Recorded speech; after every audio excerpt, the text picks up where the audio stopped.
Hello everyone, আসসালামু আলাইকুম। সবাই কেমন আছেন? এটা হচ্ছে আমার একটা ভাস্তি বান্ধবীর বাসা আর কি। তো আগে যেখানে আমি থাকতাম আমার শাশুড়ি বাড়ি, পরে কিন্তু আমি বাড়ি করে তারপরে এখানে শহরে চলে আসছি। তো ওইটা আমাদের গ্রামের বাড়ি, যদিও গ্রামের বাড়ি বলছি সেটা কিন্তু আসলে পুরোপুরি গ্রাম না, একটা মফস্বল শহর টাইপের। তো যাই হোক, বান্ধবী হইতে হলে আসলে ভাস্তি বা বোন টাইপের সম্পর্ক লাগে না, একটা মনের মিল এই টাইপ হলেই হয়। তো এর সঙ্গে আমার খুবই মনের মিল। আর আমার লিভিং রুমটা এত পছন্দ হয়েছে ওদের, মানে এত সিম্পল আর এত টিপটপ করে গোছানো, অনেক সিম্পল প্লাস হচ্ছে অনেক বড় রুম। আর কালারটাও কিন্তু রুমের আমার বেশ সুন্দর লেগেছে, একদম সব কিছু নতুন, তো খুব সুন্দর লেগেছিল। আর আমি সেই জন্য ভাবলাম ছোট্ট একটা ভিডিও করি আর সবার সঙ্গে শেয়ার করি।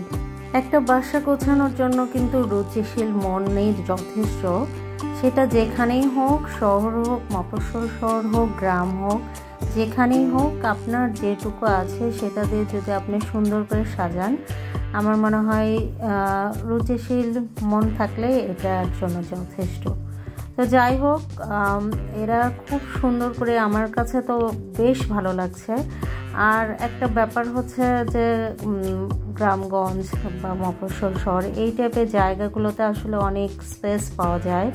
শহর তো এখন কমার্শিয়াল হয়ে গেছে, জায়গা সব ছোট, আমারটা তো আরও বিশেষ করে। তো আমি ওখানে আসলে ভিডিও করেছিলাম খুব ছোট একটা, তো যেহেতু ভাবলাম ইউটিউবে ভিডিও ছাড়বো 3 মিনিট কিন্তু হলে একটু ভালো হয়, আর যার জন্য আমি আমার পুরাতন ভিডিওটা অ্যাড করেছিলাম। ওখানে খুব কম ভিডিও করেছিলাম দেখে আমার এই ভিডিওটা আমি এখানে যোগ করে দিলাম। যদিও এই ভিডিওটা কিন্তু আমি অনেক আগে ছেড়েছিলাম, মানে ঈদের ভিতর, ঈদের জন্য আমি এই রুমটা সাজিয়েছিলাম কিভাবে সেটা আপনাদের সঙ্গে শেয়ার করেছিলাম। তো এই ভিডিওটা হয়তো অনেকে দেখেননি, তাদের জন্য আবার একটু যোগ করে দিলাম। আর যারা অলরেডি দেখে ফেলেছেন, এখন বিরক্ত লাগছে, এটা স্কিপ করে যেতে পারেন। সামনেরটুকু দেখানোর জন্য আসলে আমার ভিডিওটা করা, কিন্তু আমি এসে দেখি আমার ভিডিওটা একদম খুবই ছোট, যার জন্য আমি আমার এই ভিডিওটা এখানে অ্যাড করে দিলাম। এবার একটু বর্তমান টপিক নিয়ে কথা বলা যাক। এই যে অটোপাস করছে বাচ্চারা, এটাতে কে কে সাপোর্ট করছেন?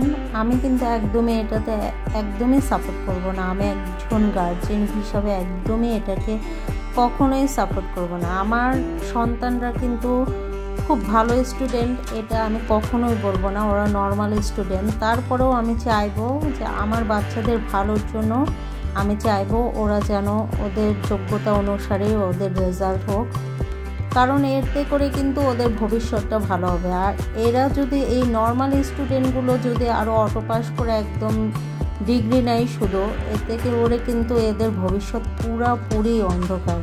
তো এটা আমার নিজস্ব মতামত, একদম বাজে একটা ব্যাপার হয়ে যাচ্ছে।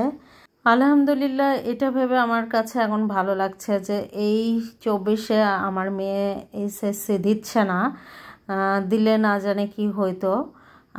ও সামনে বছর দিবে 25-এ। তো এটার জন্য আমি মানসিকভাবে একটু শান্তি পাচ্ছি। যদি আমার মেয়েরও এই মানে ইয়েটা হইতো যে ওরও অটোপাস এই সময়টা হইতো, তাহলে আমার কাছে এটা খুবই ব্যর্থতা মনে হতো। কারণ আমি চাই যে আমার মেয়ে ওর যোগ্যতা অনুযায়ী রেজাল্ট করুক। তো বাচ্চারা কি ভেবে এই অটোপাসটা চাইলো আমি বুঝতে পারলাম না। আমার ধারণা এখানে কোনো ভালো স্টুডেন্ট কখনোই এটাকে সাপোর্ট করবে না। যারা মেধাবী সত্যি তারা এটা কখনোই সাপোর্ট করবে না। তো সবাই ভালো থাকবেন।